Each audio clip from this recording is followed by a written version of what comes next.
What I found most striking about this piece is that it changes the valence of the actions. That although we see these drivers of narrative as moments that we use the word sin, or moments that are seen as acts of disobedience, they become necessitated in driving the narrative forward, and they become these moments that actually, without them, we wouldn't have had seen anything come to fruition. And in this next presentation that we have between Melanie Siegel and Rabbanit Aliza Sperling, we see this as well as a moment where people act in disobedience, and disobedience from disobedience ends up equating itself back to virtue. But it's still in this moment of disobedience that allows us both a moment to ponder what it is that we're experiencing, and in that moment of reflection, we're able to really identify the true nature of an individual's character. So our next presentation will be with Rabbanit Aliza Sperling and Melanie Siegel. Melanie Siegel is Canadian-born, is a textile artist, educator, and exhibition coordinator. Her work in textile creation is innovative yet simplistic. Presently on several volunteer committees, Melanie is the co-chair of the museum committee at Baycrest, specializing in the installation in Asians. As an artist in residence, Ontario Arts Council education grant recipient for the York Region District School Board, has taught more than 700 students in felting workshops per school year and created permanent legacy projects. A graduate from the Ontario College of Art, Melanie has acquired many awards, published and exhibited in her works in Canada, USA, and abroad. Rabbanit Aliza Sperling, for those who weren't here at the beginning of the presentation. Let's assume everybody was here. Okay, if everyone is here, then we can begin the discussion on Parshat Shlach. Wonderful. So Rabbi Sperling could begin and talk a little bit about the Parsha, as my image here is very full. But why don't you just give the little background of this? Sure. Appreciate it. Thank you. Sure, I'll get us started. Again, it was really a pleasure to work with Melanie. And it was a kind of art that I've never really gotten to know in depth before. Melanie works with fabric, and we talked a lot about Parshat Shlach, and specifically the story of the spies, the 12 scouts who go to the land of Israel. And there are 10 of them decide that they are going to come back and say bad things about the land, or about the capacity of the people to conquer the land. But 2 of them resist. And in our conversations, we focused a lot about what enabled those 2 spies, those 2 scouts, Joshua and Caleb, to resist when everybody else went along with the plan. And to me, it had special resonance, because in this political time, you know, who goes along with the lies and who is able to resist is especially interesting. So we talked about Joshua, who is Moshe's apprentice, and you would expect that he would follow his master, right? It's no big revelation to say that Joshua resists. But Caleb as a resistor is really interesting, because Caleb seems like one of the guys, but he finds the courage within himself to resist. Okay, Melanie, I'm going to turn it over to you. Right. So what I took from this was the conflict that these spies and these fellows had, and what they had to do in their lives to not accept what was given to them, and make conflict, and go into this land and look at this land and say, we're not sure, and we don't know if we're going to go there, and maybe we are. So I became very visual with this piece, and even though it doesn't really transpose, I have my pieces here. I don't know if this can show. So I became very visual and very tactile with my work. Here are the grapes.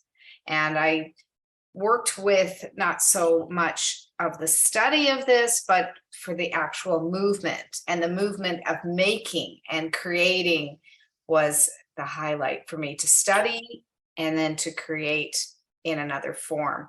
It was a very difficult parsha, not the ones that I would have chosen or studied in the first place, but very, very interesting to take small ideas and put them into more of a depth. So the Caleb, he's just got a little bit in that picture. He's very large, and the other guys are much, much smaller, about the size of my hand. And I did all these pieces over the course of, it was conflict for me. My husband had COVID at the time and I moved out. So here I was in a room all by myself, and I had to make these guys. And so I had 100% focused time to work on them all at once. So as an artist, I like to create over a period of time, 3 months, 6 months, but we were studying about that. So the studying part was the reading and the learning. And then I quickly did these pieces. So they're a combination of vintage textiles and gold pieces. I don't know if this can show up better than on that picture, but they're gold and they're stitched and heavily formed and have a lot of, I made them so they have a lot of history.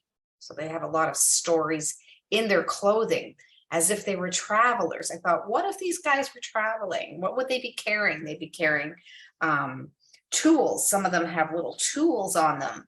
They have little forks and knives, and they were traveling. They had to go to this faraway land and then come back and talk about it. So, so I speak as a visual artist, creating something out of nothing. That was really challenging and so interesting to me. So interesting. The piece, as you see it, is about 4 feet by 4 feet. I took it as a detail shot because it showed up a little bit better, but I don't think it transposes well on this screen, but it's quite arresting when it's all together on the wall. And maybe Rabbi Sperling, you'd like to talk a little bit more about their conflict that they had. That would be. Yes, and I think, Tavir, if you move forward, I think there's a close-up. Okay, the Torah mantle. One after it? No? Okay, sorry. If we could go back then. Okay, wonderful. So the way that Melanie puts together fabrics and keeps adding certain pieces of the fabric is actually also reminiscent of the Torah portion, because we have Moshe taking Joshua's name, which was Hoshea, and then adding the Yud to the name, and then he becomes somebody different. And Rashi says the Yud stands for God's name, that God should be with you and save you from the conspiracies of the spies. And just that addition, I never really understood, what does it mean to take a little Yud, right, and add it to a name, and that should change everything. Right, but that's actually what Melanie does. That's her work. And Melanie, I wonder if you could describe for us a little bit, like what that means, what it means to take one piece of fabric or one embellishment, add it to something, and it becomes something else entirely.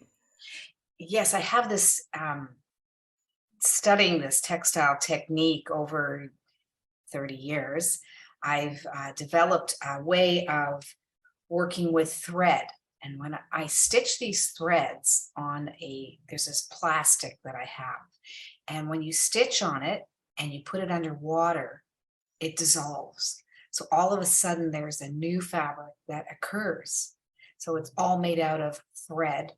And felt is another article that's made from wool of a sheep. And it's a process of wetting and drying and throwing it. And the process of making the felt, the processes of creating an old fabric or a raw fabric to a new way, it becomes transformed. That's what I really like about when I work with my textiles. It's not putting paint on top of a surface, it's actually integral into the piece. So each piece of felt is made from a wool of a sheep and washing and wetting and doing. And the stitching on the Torah mantle, if we look at the next picture, I have the Torah mantle with me here. This piece is all made out of silver thread, and the silver part is only thread. And the rest of it is all embellishments of pieces that I have, and silks and all sorts of beautiful threads. And there's some jewelry on here. And this is it's hard to see on this picture, but this is the coastline of Israel. The front there is the Mediterranean, the blue, and then all the way around, it's the land, and it gets darker and brown as if it was going south into the mountains and to the desert. So the back is much more of the desert. The top of it is the land of Israel and the greenery up north. And so it became a whole project in this beautiful Torah mantle, and it's going into exhibition at Baycrest. It's going to be there for a period of 6 months. I'm very excited about that. I've added to it. I now have on this piece, I thought I should have the earth. So on the bottom are all the roots, and I have it. I'm working on that piece. So it's got a longer piece to it, and then it's got the roots, because I forgot about the roots. The roots are in Israel, and what happens to the whole life is the roots. And yes, Rena, I would love to see this on a Torah. I've done 2 Torah mantles, and they are on stands. And I've used one. Yes, there's the other one. This one is also made out of thread, and on it is the breastplate. I did a year study of the breastplate, of where all the stones are supposed to be located. Did my best shot at that. And then there's 52 pomegranates, and this piece has little bells on the bottoms, because I understand that the robes of the kings all had bells on the bottoms. So this piece has a little bit of noise and movement to it. I use this for my son's bar mitzvahs. My sons are almost 30. So the other oldest is 30, going to be 35. So I used it at his bar mitzvah. It was only borrowed for that day. It's fully lined in silk, so it's functional, but it's mostly been on exhibition, and I am looking for a synagogue to purchase. It would be wonderful. It's a shame that it's unused, and it is functioning, but I had a synagogue tell me that they were afraid to use it because it was so delicate, but it's not. So I'm working on that one. I'm working on that. It needs a home. It needs a home. So any suggestions, please let me know. I mean, being in Canada, it's, a little bit challenging it's been on exhibition to Montreal. It's been it's been on the cover of magazines in the States, and here it is in my home. So it belongs on a Torah. It belongs on the story that it should unfold. So that's a little bit about what I do. It's all thread, and I like to have the integral part of making a textile. And then studying with Rabbi Sperling has been so interesting, because she brought out some insights that I would not have thought of. And it was very challenging. It was very challenging. Thank you, Melanie. It was really a pleasure to work with you. And I guess maybe for artists, this is kind of obvious, but for me, it wasn't. The way that adding different materials changes everything was kind of reflected in our piece that we read together. When does, coming together as a group, when does that keep you? You're just the same as you were, but you're a part of a group. And when does the fact that you're with someone else change how you think and change what you're going to do? Right. And that was a question for the 12 scouts, and 10 of them decide to conspire together, and 2 of them decide to stand apart. And for me, learning with Melanie and with Richard, like just the bringing together these such different perspectives was so generative, and really changed how I thought about things. So I really thank you very much. Thank you. Thank you both. Thank you both. And what's so powerful as well about how we bring the story of Shlach every year, we read the story of the scouts, their report, is that the rabbis teach us that upon every minyan, every single time that a group of individuals pray under a quorum, they invoke the voice of dissent. And all of these, they need to have a group of 10, just as there were 10 voices of dissent that brought out a negative report.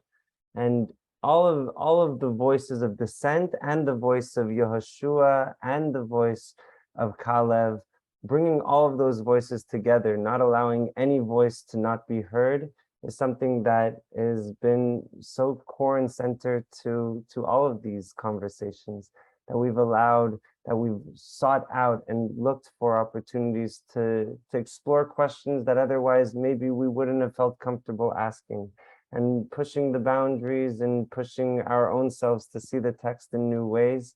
That is something that has been central to the prosperity and like the growth of each of these chavrutot, that it's all started and centered around the text itself being an opening and a propellant of whatever emerges on the other side. And what's emerged is nothing short of stunning, aesthetically gorgeous pieces that we've seen today, and also on a deeper level, stunning to the soul, and pieces that have allowed us to explore.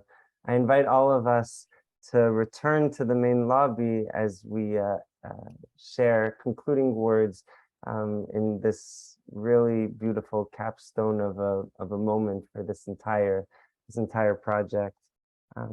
So please join us in the main lobby.